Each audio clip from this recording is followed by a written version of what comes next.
Hi guys, this is Paige at Comfort Books, and I'm here to do another review. I'm wicked excited because I finished this book that um, will be my 50th book this year, which means I'm a good part of my goal is half done. Um, trying to think, because my goal is to read 100 books, and so halfway through the year you want at least read 50, and it's halfway through the year, and I just read my 50th book, so I'm golden right now. And it also means that I finished another book towards my TBR pile this month because I had to stop reading my TBR pile a lot because I had to read some tour books. So I was afraid that I wasn't going to get this one in, but thank God it was a teeny book and I got it in. I just finished it a few minutes ago. And I'm determined to finish one more book. It's an ebook after I film this. So hopefully that will go well. I have all today and tonight to finish it. All today and all tomorrow to finish it because tomorrow's the last day of June. So anyway, let's get started on this. This is a review of The Statistical Probability at Love First Sight by Jennifer E. Smith. I have the book, but I don't have the cover because I started reading it, and when I read hardcovers, I take the flaps off, and then I went somewhere else and I left it at home, so I don't have the cover with me, but I do have the book. So you guys can look at the book, but it's kind of just blank. I like the spine though. It's pretty.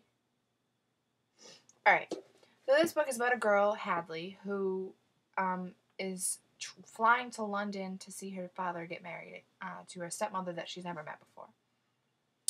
And she gets to the airport late, so she misses her flight. So she has to buy another flight. And she meets a boy named Oliver. And they're like inseparable throughout the whole flight. And then when they get to London, they get separated because it's all this big rush of people in the airport, so they get separated, and then they like have to fight to see each other again because she doesn't know where he is and he doesn't know where she is, but I'm not gonna tell you if they find each other because that would spoil it. But anyway, this book was really good. I gave it a 5 out of 5 stars because I loved the thought of meeting in an airport. I've never read a book like that before. Hold on.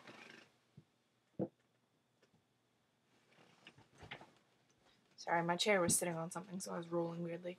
I've never read something like that before, and I thought it was really interesting that they just met like that and just randomly in an airport.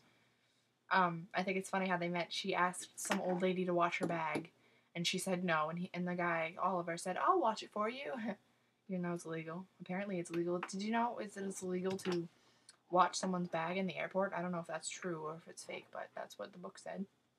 I don't know. Anyways, Hadley is a really relatable character because obviously her parents are divorced and she has to go through watching her dad get married to her stepmom, and a stepmom that she just obviously plans on hating because it's her stepmom, and everybody hates their stepmom most of the time if they're evil. But so that's relatable because a lot of teenagers their parents are divorced and they have to deal with step parents and all that, and that's why it's not really relatable to me because my parents are still together. But it's relatable to a lot of teenagers. Like 50% of teenagers, probably more, 75% of teenagers, it's relatable to. So, which is what I liked because it's a teenager book. So a lot of So a lot of teenagers will be reading it and they'll be able to sympathize with her and know her feelings because they might have had the same feelings towards their step parents or something like that.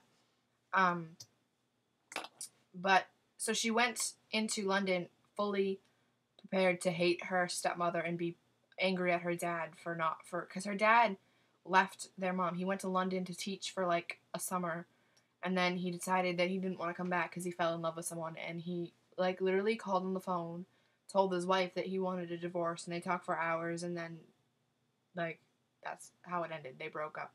They got a divorce, and he stayed in London. He never came home. He did come home, actually. We find out later in the book he did come home after Hadley and her mother had gone on a vacation, and he came home and cleared out the house of all of his stuff. So when they came home, all of his stuff was gone.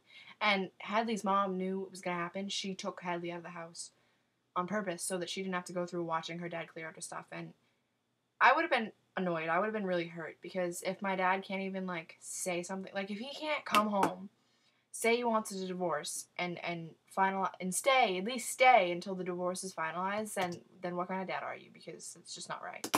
Because he just completely broke up with her mom over the phone, and then he just stayed in London. Didn't even bother to come see her. Doesn't bother to come see her. The only times that she gets to see him is when she goes on a vacation with him, and then when she gets invited to his wedding.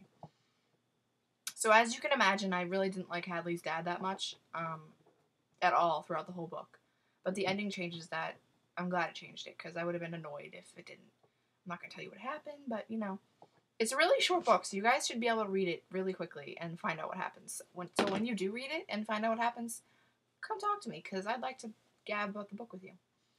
The plane ride, at first I thought it was going to be long and it's going to be so boring, but it was not. I love the little stories that Oliver shared with Hadley, and Hadley shared with Oliver. I love that Oliver was so nice that he was trying to keep her distracted, because she's claustrophobic, and obviously in an airplane it's going to be worse because there's no escape, and it's small.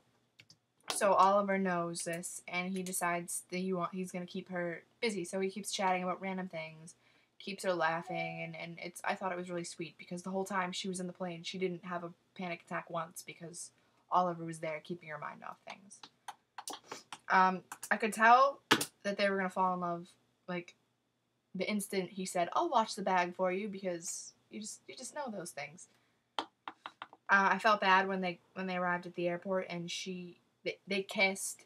I was like, yes! And then he pointed up to the front of the airport saying, "We'll meet there before we, like, part ways," and I guess they got lost or whatever because they didn't get to see each other. So I was bummed about that. But again, the ending makes up for it. There's not much else I can say. A book of romance in London with, oh, one more thing. I wish that I, like, had a British person next to me while reading the book. Like, I wish I could have had a British voice in my head while reading Oliver's character, because he's British, and I love accents. I wish I could have, like, read it in an accent when his parts came, because that would have made the book so much better. But when I read his parts, I was reading it in my own voice, and I don't have accents. I don't know how to do a British accent.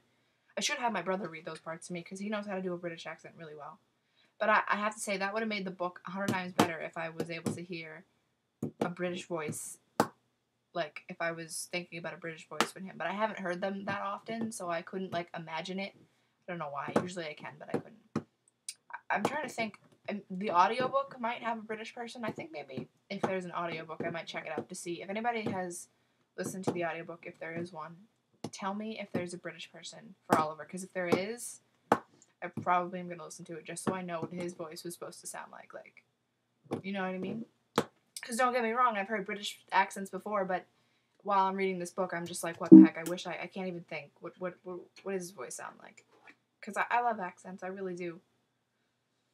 Anyway, I think that's about it. Like I said, I gave it a 5 out of 5 stars, and when I upload this on YouTube, my written review will be down below, so you can check that out as well as this one. If you guys did reviews on the statistical probability of love at first sight, leave me links below, and I will check them out. Thank you for watching. Bye.